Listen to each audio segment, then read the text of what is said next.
जय हिंद मेरे दोस्तों, मैं कुमार सिद्धू एक बार फिर से सिद्धार्थ जीएस टीचिंग सेंटर में भरपूर स्वागत करता हूं। मेरे दोस्तों, आज का क्वेश्चन का सेट नंबर 11 होगा, जो बहुत इम्पोर्टेंट है और 25 क्वेश्चन है। 25 क्वेश्चन बहुत इंपॉर्टेंट है।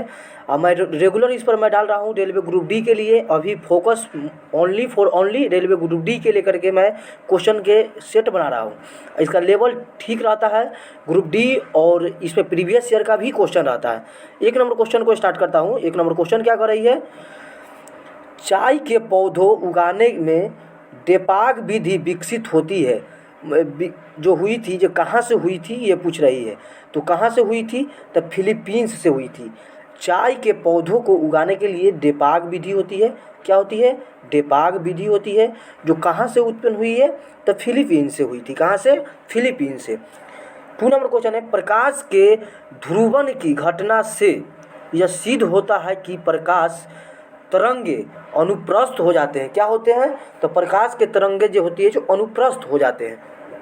3 नंबर क्वेश्चन है, प्रकाश विकिरण की प्रकृति होती है तो तरंग एवं कण दोनों के समान होते हैं। किसका होती है? तरंग एवं कण दोनों के समान होते हैं। 4 नंबर क्वेश्चन में है,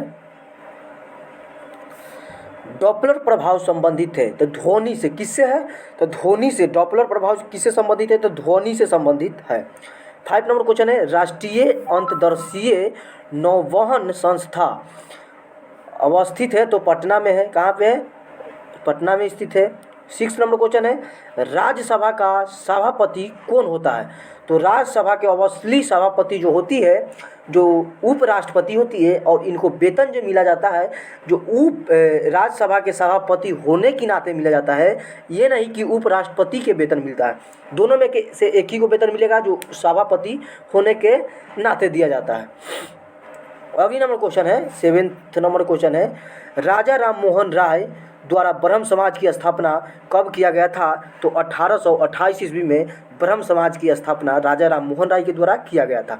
राजा राम मोहन राय बहुत प्रतिष्ठित आदमी थे और पढ़े लिखे बहुत ही होनहार व्यक्ति में से एक थे उस समय में। अगली नंबर क्वेश्चन में है, महाराष्ट्र के किस सुधारक को लोकहितवादी कहा जाता है? लोकहितवादी किस सुधारक को कहा जाता है? और पूछ रहा कहाँ से? महाराष्ट्र से। तो गोपाल हरि देशमुख को कहा जाता है। किसको? गोपाल हरि देशमुख के कहा जाता है। ये यूपीएससी 2007 में के पूछा हुआ क्वेश्चन है। अगली नंबर क्वेश्चन है, किस बादशाह के आदेश पर मुगल सेना ने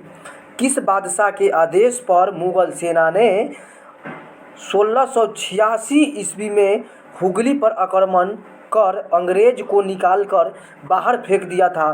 तो किसने? औरंगजेब ने। किसके? औरंगजेब के शासनकाल में, और औरंगजेब ने ही फेंकी थी। अगली नंबर क्वेश्चन में है, ब्रिटिश ईस्ट इंडिया कंपनी का प्रथम गवर्नर कौन था? तो थॉमस स्थायिथ। कौन थे? थॉमस स्थायिथ थे, जो ब्रिटेन ईस्ट इंडिया कंपनी के प्रथम गवर्नर थे। अगले नंबर क्वेश्चन था, मराठा सचिवालय कहाँ स्थित थी? ये फाद में स्थित थी। कहाँ पे? फाद में। ये क्वेश्चन पूछा हुआ नहीं है, लेकिन ये पूछने की संभावना बनती है। कहाँ पे है? तो फाद में है। कहाँ है? तो फाद में।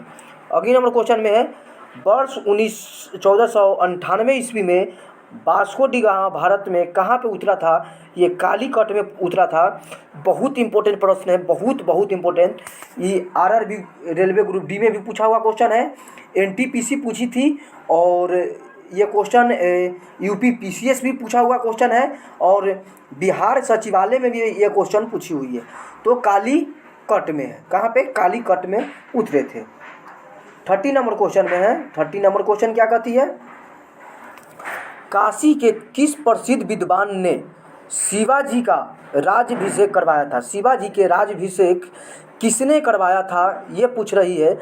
तो श्री विश्वेश्वर जी गंगा भट्ट ने, जो बहुत प्रतिष्ठित विद्वान व्यक्ति थे, ये आचार्य भी थे।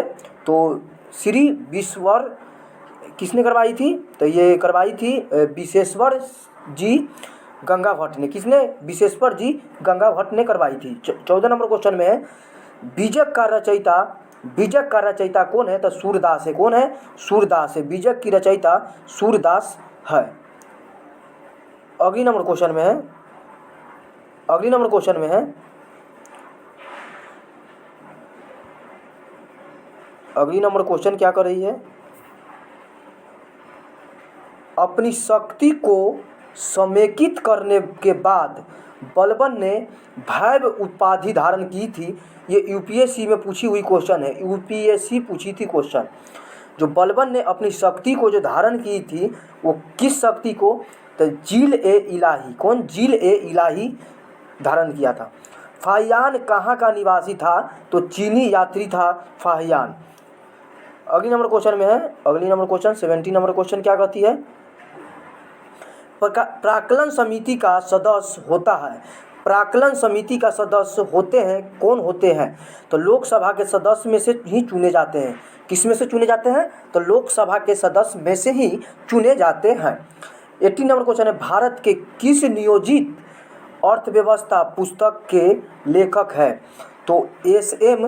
विश्वेश्वरैया के ने विश्वेश्वरैया ने ही ये पुस्तक की लिखित दी थी। 90 number, golden handshake scheme, golden handshake scheme किससे संबंधित है? तो स्वैच्छिक सेवानिवृत्ति, सेवानिवृत्ति क्या जी? सेवानिवृत्ति से संबंधित है, सेवानिवृत्ति से संबंधित है। आर.एन. मल्होत्रा कमेटी संबंधित है। आर.एन. मल्होत्रा कमेटी संबंधित है तो बीमा क्षेत्र से। किससे है? बीमा क्षेत्र से। ये इकोनॉमिक्स से पूछी हुई क्वेश्चन है, बहुत इंपॉर्टेंट है।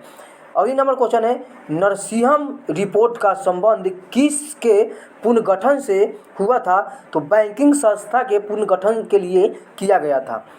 22 नंबर क्वेश्चन है, प्रकाश निवर्ती संचालन किसके द्वारा नियंत्रण किया जाता है? तो ऑक्सीन के द्वारा। क्या? ऑक्सीन के द्वारा नियुक्ति किया जाता है या नियंत्रण किया जाता है। अगली नंबर क्वेश्चन में है, नागफनी में प्रकाश संश्लेषण कार्य होता है। तो नागफनी में प्रकाश संश्लेषण जो होती है, जो कैसे वो कार्य करती है, ये पूछ रही है। तो पूर्णिकाय स्तंभ द्वारा होती है। किसके द्वारा? पूर्णिकाय स्तंभ द्वारा। जीवाणु के पौधे माना गया है, जीवाणुओं के पौधे माने गए हैं, इनमें कठोर कोशिका भित्ति होती है। जीवाणुओं की जो होती है, तो इनमें कठोर कोशिका भित्ति पाई जाती है जीवाणुओं के पौधे में।